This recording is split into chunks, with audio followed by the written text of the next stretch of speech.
This video is brought to you by patreon.com/worsttake. Get access to exclusive live streams and Discord servers, on-screen shoutouts, and early access to some videos when you join now. Help make sure that we can continue to make content like this by supporting the Patreon. Links are in the description down below.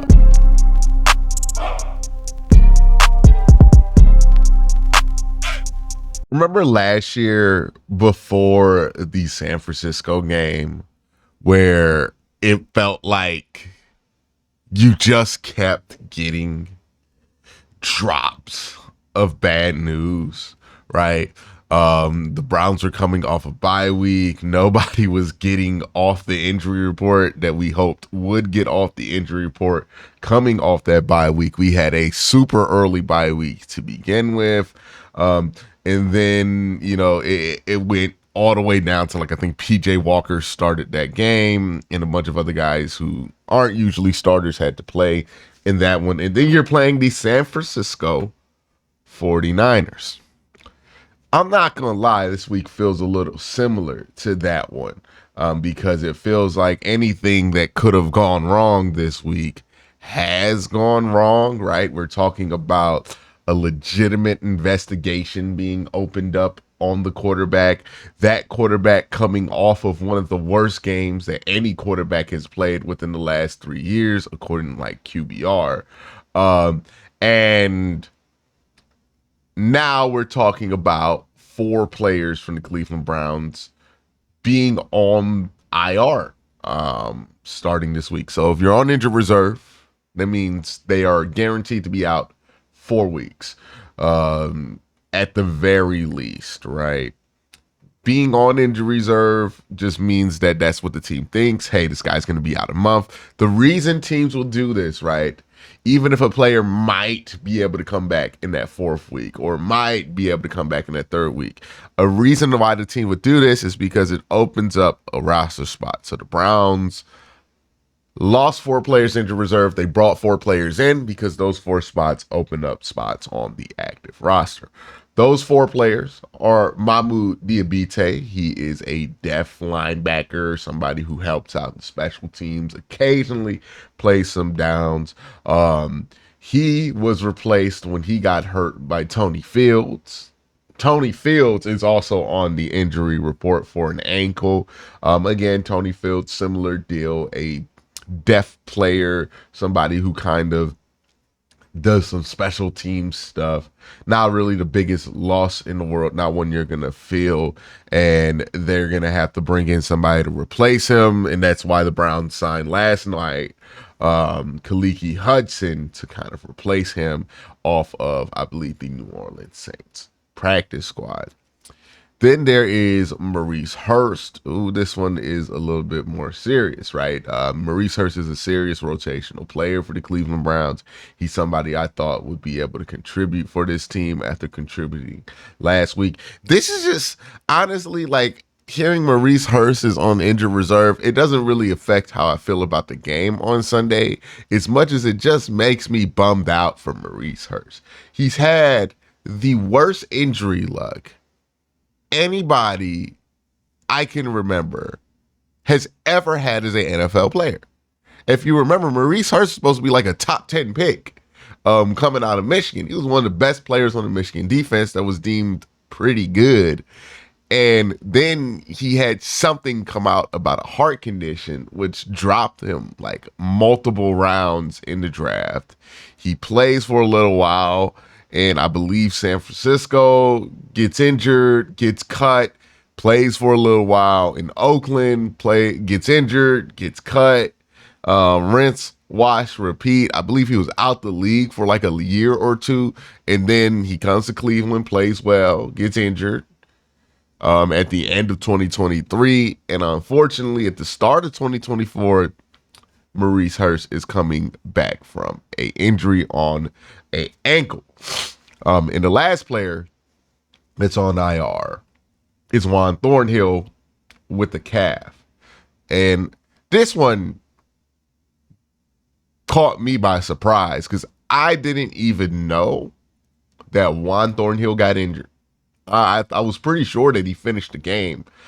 So kudos to him for finishing the game with a clearly injured calf. I don't think that explains the touchdown he gave up in the first quarter, though.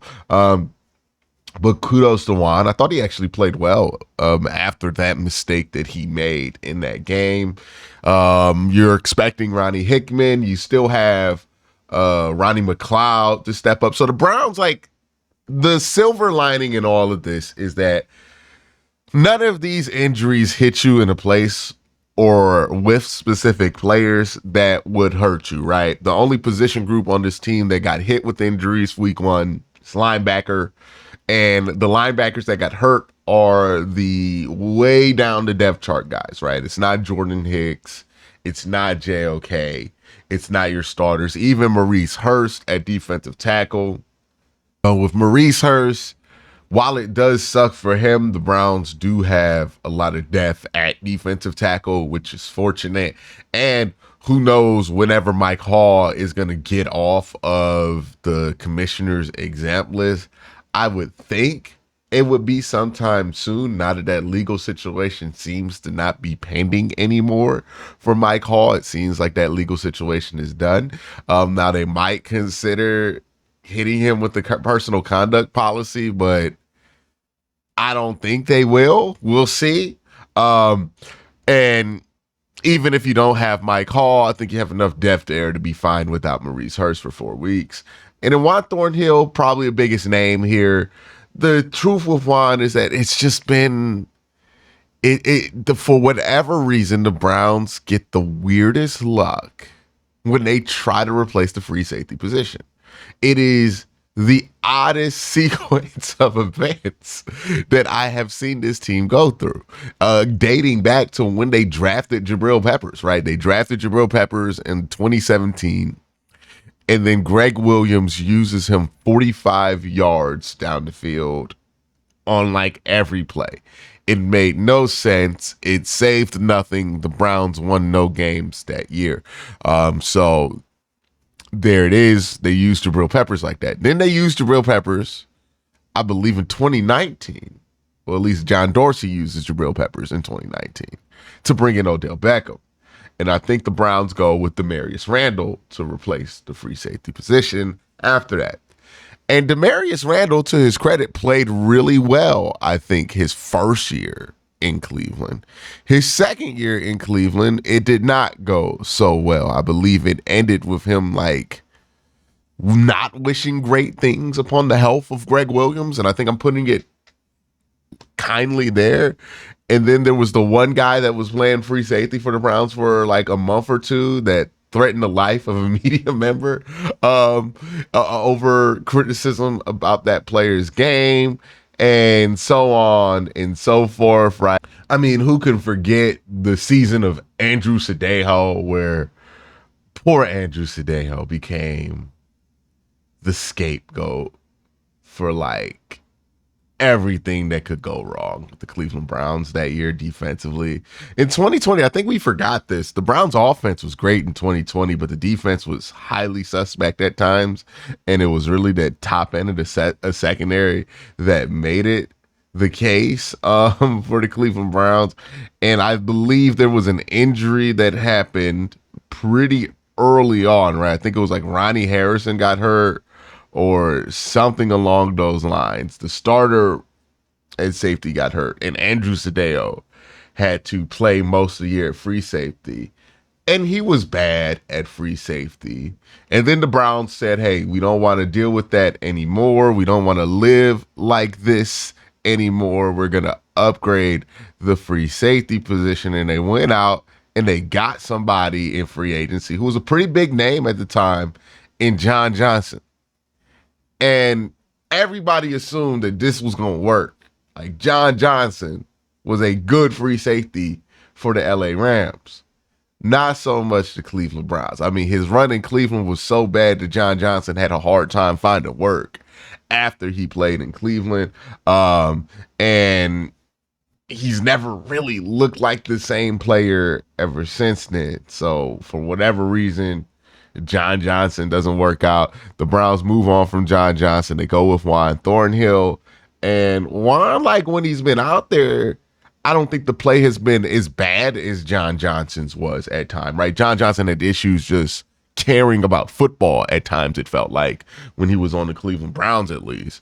And with Juan, it's not like that. He makes a mistake or here or there, and I think a lot of people harp on that with Juan. And I think safeties in general are always going to get a bad rap by the public based on just the optics of the position that are just natural and inherent to it. But I think Juan's been okay, but he's been dealing with a calf injury or a lower extremity injury for every single game he's ever played with the Cleveland Browns. It's unfortunate. It's super unfortunate, Juan Thornhill.